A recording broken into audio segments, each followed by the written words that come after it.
जय हिंद फ्रेंड्स। स्वागत है आप सभी। जैसे कि हम लोग अपने एंशियंट हिस्ट्री में हर एक टॉपिक को वन बाय वन कंप्लीट कर रहे हैं। इससे पहले हमने बौद्ध धर्म को डिटेल में कंप्लीट किया है और उस पे आए हुए आज तक के जितने भी प्रीवियस ईयर क्वेश्चन हैं सबको सॉल्व किया है। आप सब ने उस वीडियो को बहुत प्यार दिया है। दोस्तों, आज हम स्टार्ट करने जा रहे हैं जैन धर्म, जो कि बौद्ध धर्म के बाद दूसरा सबसे महत्वपूर्ण टॉपिक है, जहां से हर पेपर में प्रश्न बनता है। दोस्तों, इस वीडियो को पूरा देखने के बाद आप विश्वास कीजिए, जैन धर्म से संबंधित कोई भी प्रश्न आ जाए आपसे नहीं बचेगा। आप हर एक प्रश्न को सॉल्व कर सकेंगे। दोस्तों, वीडियो को पूरा देखने के बाद अगर आपको लगता है कि ये चैनल आपके काम का है तो सब्सक्राइब जरूर कीजिएगा। अपने उन दोस्तों को शेयर कीजिएगा जो सीरियस एस्पिरेंट्स हैं। खूब सीखिए, खूब पढ़िए और सफल होइए जीवन में।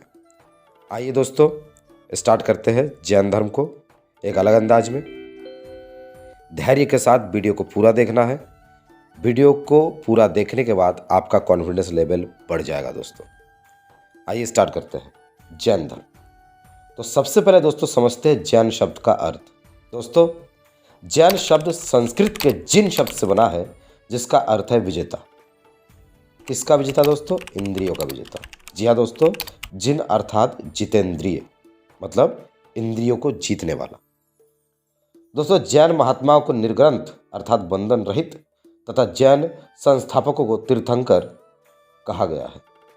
तीर्थंकर जिसका अर्थ है भव सागर से पार उतारने वाला।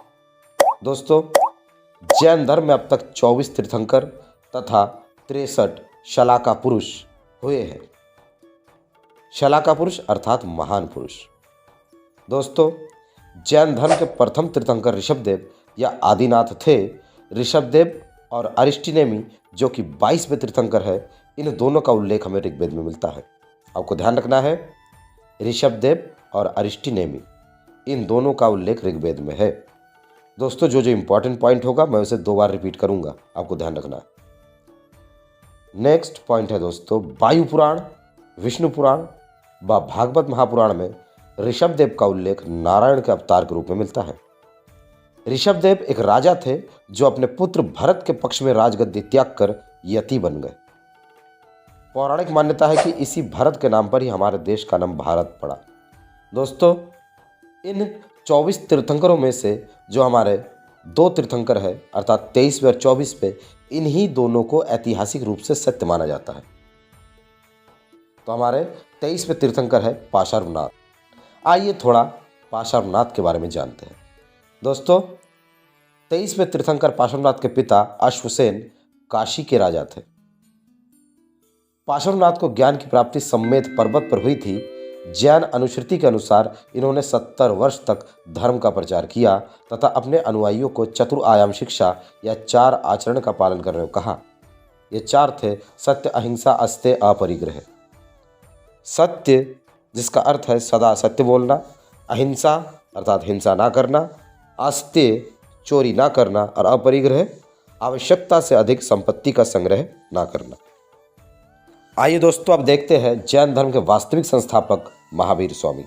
जैन धर्म का मूल संस्थापक ऋषभदेव को, जबकि वास्तविक संस्थापक महावीर को माना जाता है। ध्यान रखना आपको, मूल संस्थापक कौन है? ऋषभदेव, और वास्तविक संस्थापक महावीर स्वामी।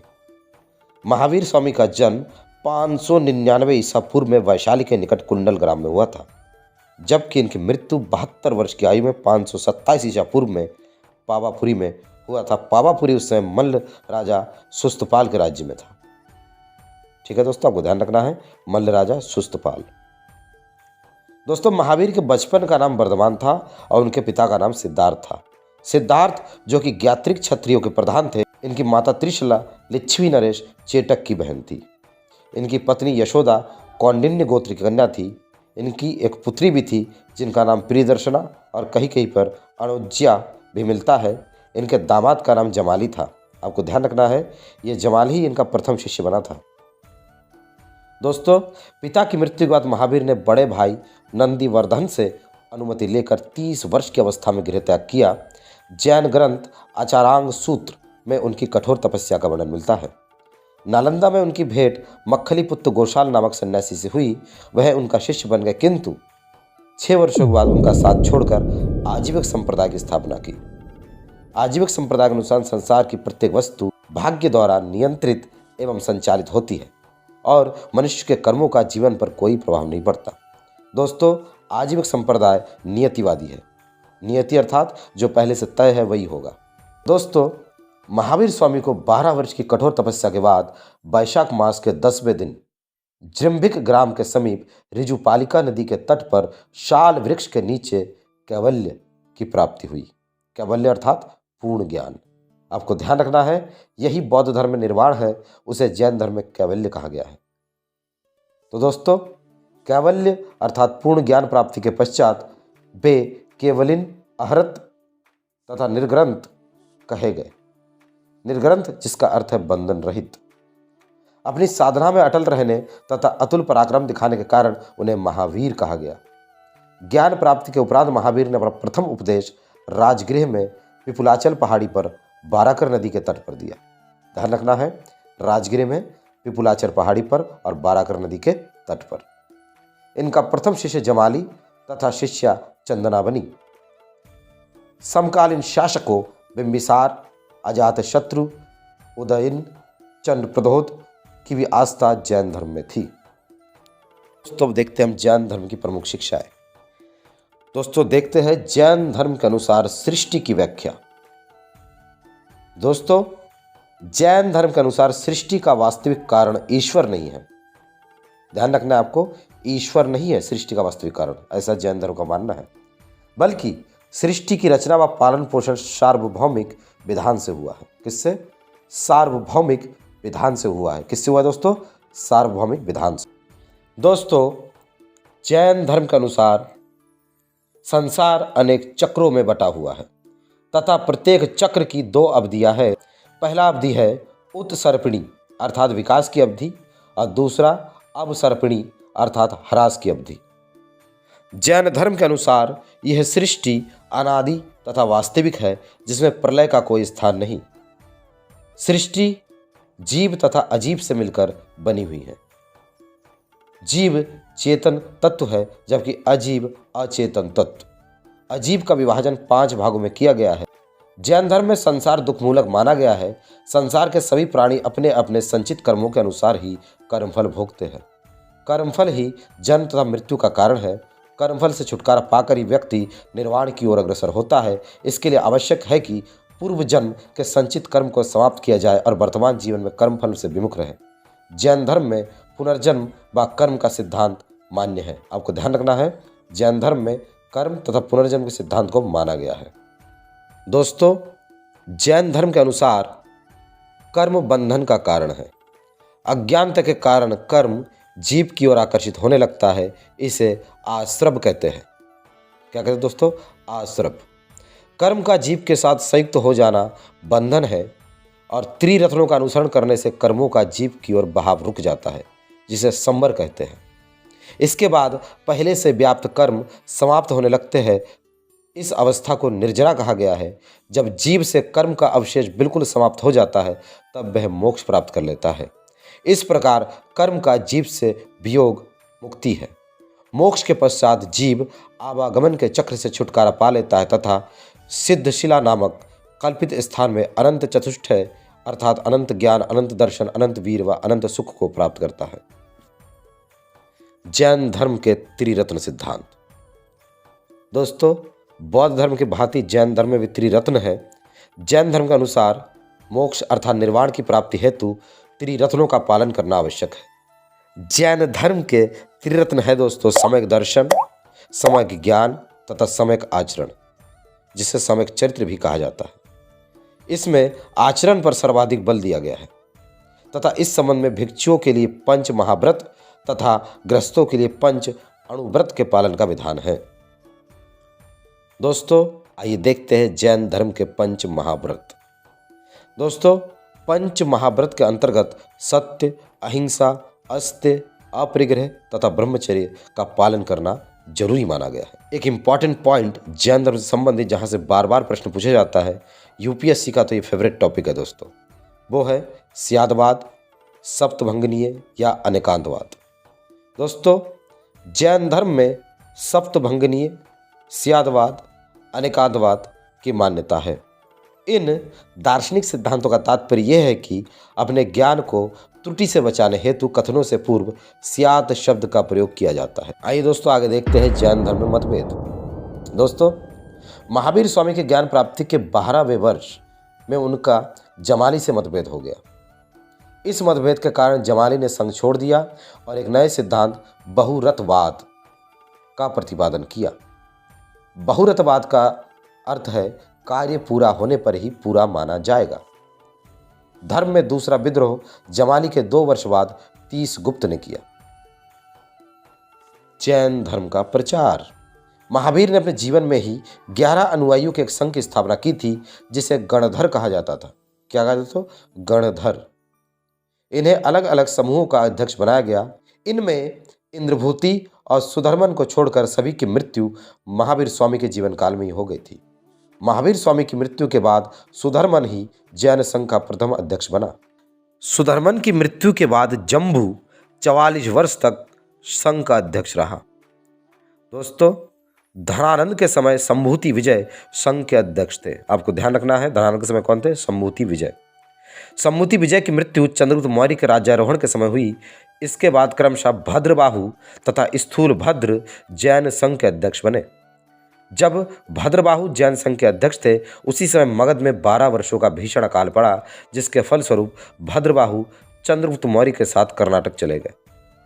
चंद्रगुप्त मौर्य ने श्रवणबेलगोला में संलेखना, जिसे काया कलेश, निषिद्धि मरण या पंडित मरण भी कहते हैं, से अपने प्राण त्यागे थे।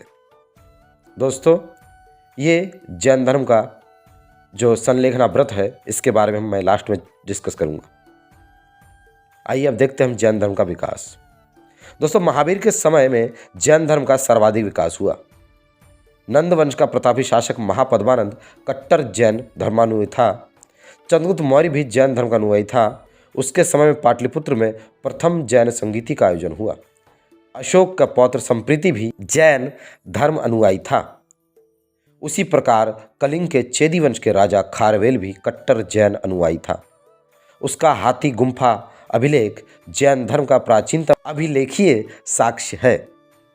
इस अभिलेख में उल्लेख है कि खारवेल ने अपने शासन के 12वें वर्ष मगध पर आक्रमण किया, जहां शुंग वंश का शासन था, और मगध को आक्रांत कर महापद्मानंद द्वारा कलिंग से ले जाई गई जिनसेन की मूर्ति वापस ले आए।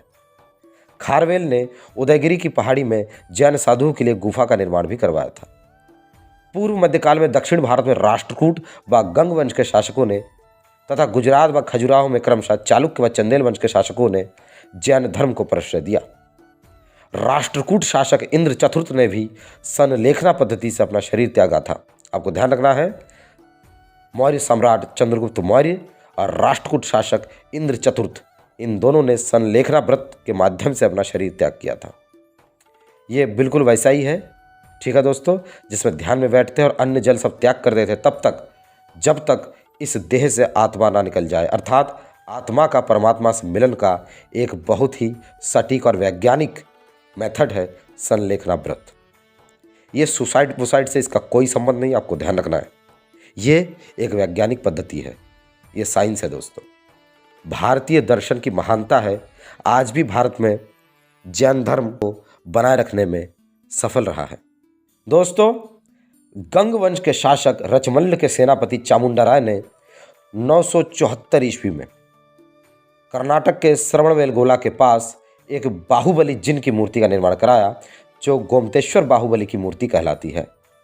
यह 70 फीट ऊंची है। बाहुबली को ऋषभदेव का पुत्र माना जाता है। इसी श्रवणबेलगोला में 12 वर्ष के अंतराल में एक उत्सव मनाया जाता है, जिसे महामस्ताभिषेक समारोह का नाम दिया जाता है।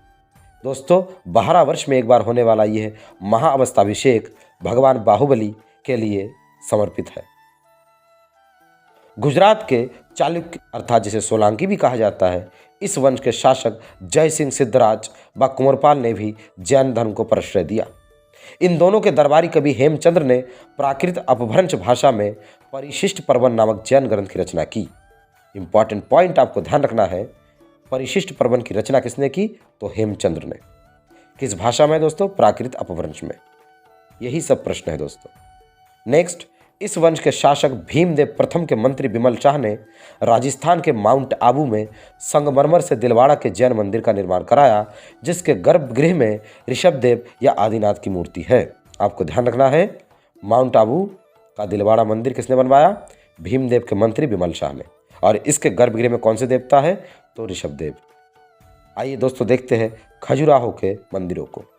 दोस्तों, खजुराहो के चंदेल वंश के शासक धंग के शासनकाल में भी खजुराहो में जैन मंदिरों का निर्माण खूब हुआ।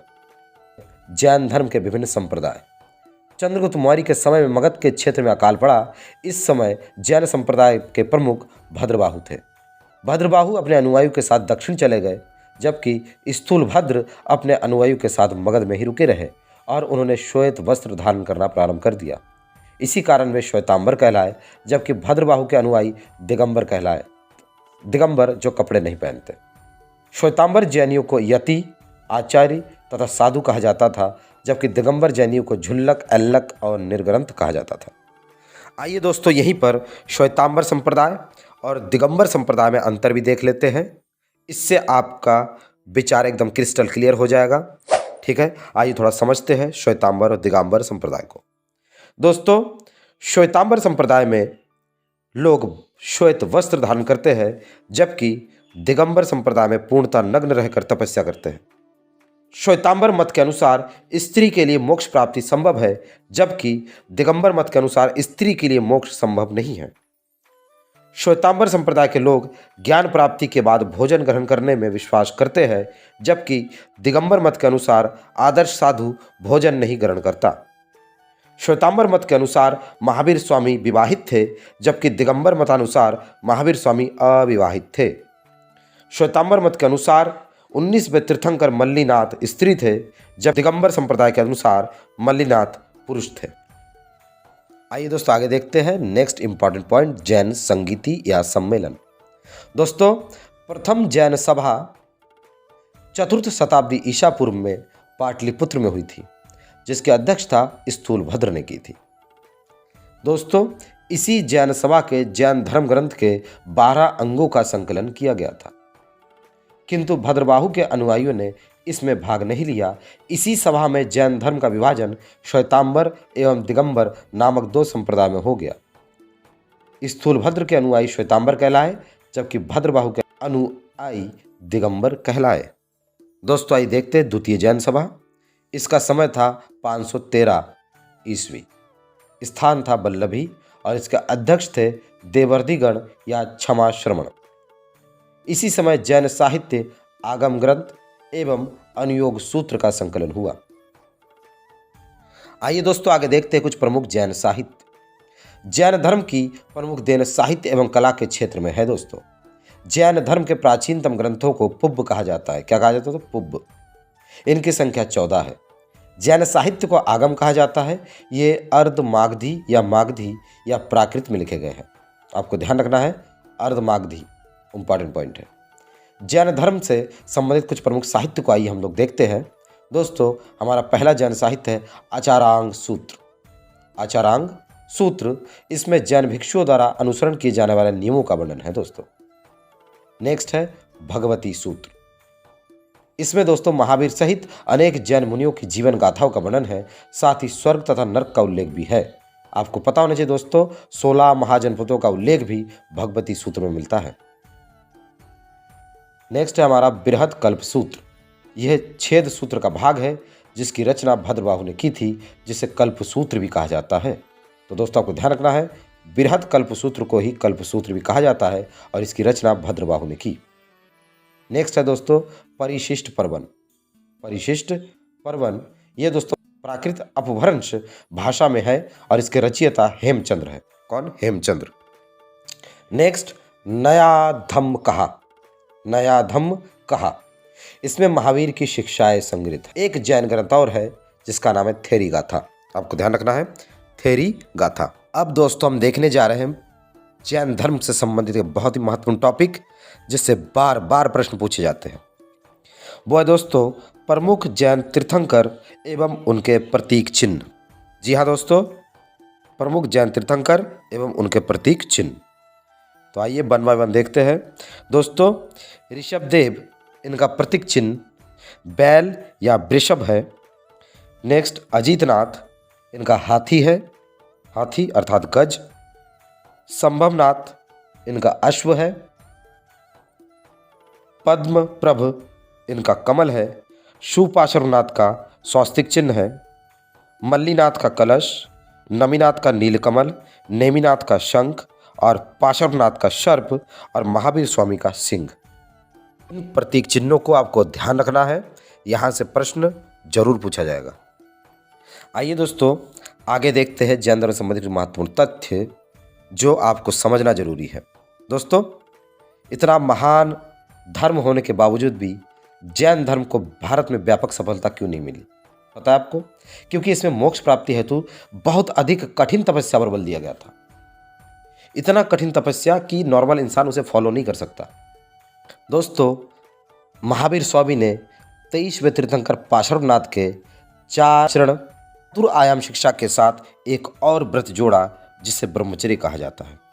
इसके बाद ये पंच महाव्रत बना। ये पंच महाव्रत क्या है दोस्तों? अहिंसा, सत्य, अस्तेय, अपरिग्रह एवं ब्रह्मचर्य। आपको ध्यान रखना है, प्रथम 4 व्रत पार्श्वनाथ के समय से ही प्रचलित थे, जबकि महावीर ने इसमें 5वां व्रत ब्रह्मचर्य को जोड़ा था। नेक्स्ट इंपॉर्टेंट पॉइंट है दोस्तों, महावीर स्वामी ने वेदों की अपौरुषेयता स्वीकार करने से इनकार किया तथा धार्मिक सामाजिक रूढ़ियों एवं पाखंडों का विरोध किया।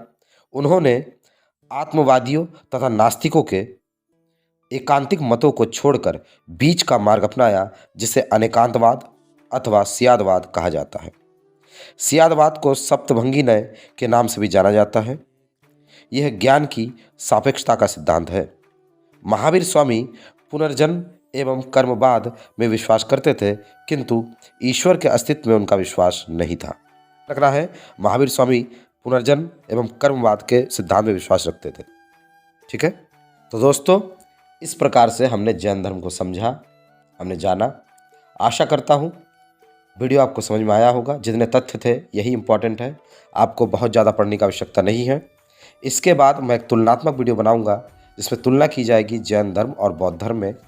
इसको देखने के बाद आपका माइंड एकदम क्रिस्टल क्लियर हो जाएगा जैन धर्म और बौद्ध धर्म से। तुलनात्मक अध्ययन बहुत आवश्यक है। वीडियो देखने के बाद आपको समझ में आएगा कि आगे आप अपने आप भी स्टडी अगर कभी करते हैं तो तुलनात्मक रूप से कीजिए, बेहतर याद रहता है। ठीक है दोस्तों, वीडियो अगर अच्छा लगा है, चैनल को क्या करना है दोस्तों, सब्सक्राइब करना है, अपने उन दोस्तों को शेयर करना है जो पढ़ना चाहते हैं। वीडियो को पूरा देखने के लिए एक बार फिर से आप सभी का बहुत बहुत धन्यवाद।